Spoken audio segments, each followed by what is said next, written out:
بسم اللہ الرحمن الرحیم۔ کیسے ہیں آپ سب؟ امید کرتی ہوں آپ سب خیریت سے ہوں گے۔ اللہ تعالیٰ نے نوح علیہ السلام کو ان کی قوم کی طرف بھیجنے کا ارادہ کیا۔ قوم میں امیر اور رئیس لوگ تھے، لیکن اللہ تعالیٰ نے اپنے پیغام کے لیے نوح علیہ السلام کو چنا اور ان میں سے کسی کو بھی نہ چنا۔ اللہ خوب جانتا ہے کہ کون اس کے پیغام کا بوجھ اٹھا سکتا ہے، اور اللہ جانتا ہے کہ کون اس کی امانت تبلیغ دین کا بوجھ اٹھا سکتا ہے۔ نوح علیہ السلام بہت ہی نیک اور کریم آدمی تھے، اور نوح علیہ السلام عقل مند اور بردبار تھے۔ نوح علیہ السلام صادق اور امین تھے۔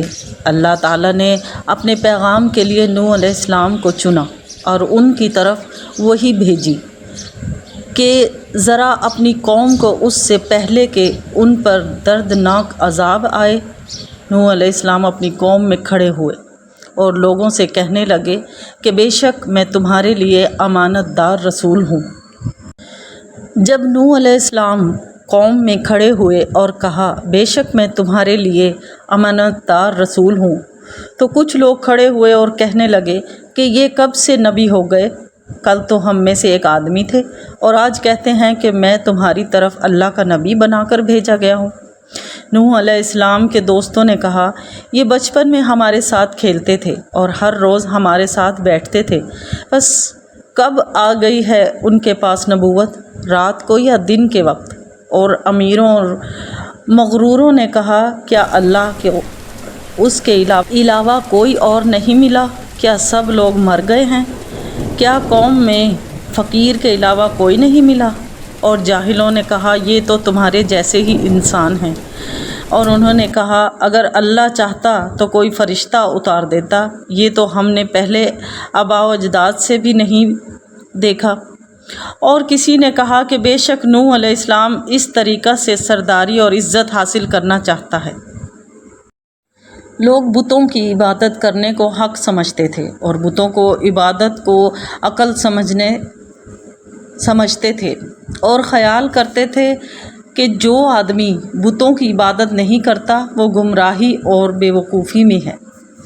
وہ کہتے تھے کہ ہمارے آباء و اجداد بتوں کی عبادت کرتے تھے، یہ ان کی عبادت کیوں نہیں کرتا؟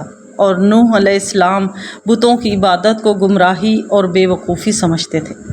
نوح علیہ السلام سمجھتے تھے کہ آباء و اجداد گمراہی اور پاگل پنے میں تھے، اور آدم علیہ السلام جو اپنے آباء و اجداد کے بھی باپ تھے، وہ بتوں کی عبادت نہیں کرتے تھے بلکہ اللہ کی عبادت کرتے تھے، اور قوم گمراہی اور بے وقوفی میں تھی جب وہ پتھروں کی عبادت کرتے تھے اور اللہ کی عبادت نہیں کرتے تھے جس نے انہیں پیدا کیا۔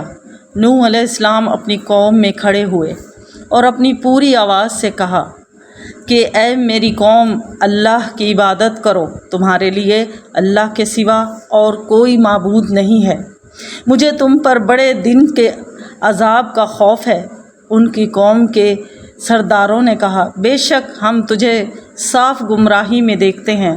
نوح علیہ السلام نے کہا، اے میری قوم، میرے ساتھ گمراہی کا کیا تعلق ہے؟ میں تو رب العالمین کی طرف سے رسول ہوں، میں تمہیں اپنے رب کے پیغامات پہنچاتا ہوں اور تمہیں نصیحت کرتا ہوں، اور اللہ کی طرف سے وہ جانتا ہوں جو تم نہیں جانتے۔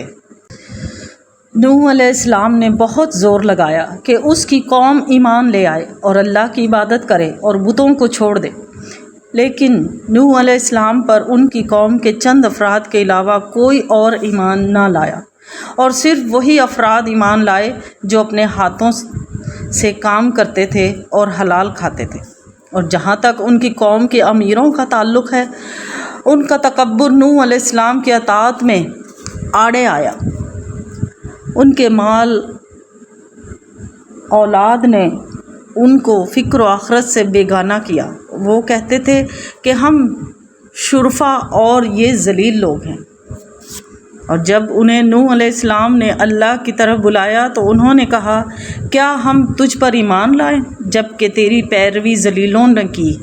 اور انہوں نے نوح علیہ السلام سے ان مسکینوں کو دور کر دینے کو کہا، لیکن نوح علیہ السلام نے انکار کر دیا اور کہا، میں تو مومنوں کو دور کرنے والا نہیں، میرا دروازہ کسی بادشاہ کا دروازہ نہیں، میں تو محض واضح ڈرانے والا ہوں۔ اور نوح علیہ السلام جانتے تھے کہ یہ مسکین مخلص مومن ہیں، اور یہ کہ اللہ ناراض ہوگا جب وہ ان مسکینوں کو دور ہٹا دے، اس وقت ان کی کوئی مدد نہیں کرے گا۔ نوح علیہ السلام نے کہا، اے میری قوم، اگر میں ان کو دور کر دوں تو میری مدد کون کرے گا؟ مالداروں نے کہا کہ جس چیز کی طرف نوح علیہ السلام بلاتے ہیں نہ وہ حق ہے اور نہ اس میں کوئی بھلائی ہے۔ کیوں؟ اس لیے کہ ہمارا تجربہ ہے کہ بھلائی کے ہر کام میں پہل کرنے والے تو ہم ہی لوگ ہیں۔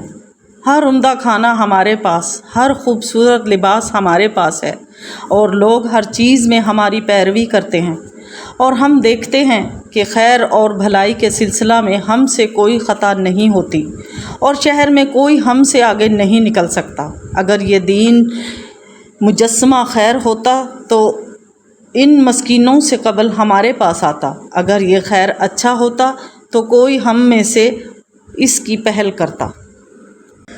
نوح علیہ السلام کا بقیہ حصہ اگلی ویڈیو میں بیان کروں گی۔ تب تک کے لیے اجازت دیجیے، دعاؤں میں یاد رکھیے۔ اللہ حافظ۔